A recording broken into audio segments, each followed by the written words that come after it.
Hi, in this video I will show you how to have always taillight always on the Xiaomi Mi Electric Scooter Pro 2. Open Mi Home app and go to the scooter settings.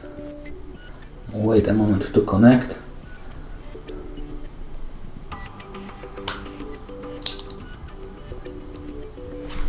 Tap on these three dots and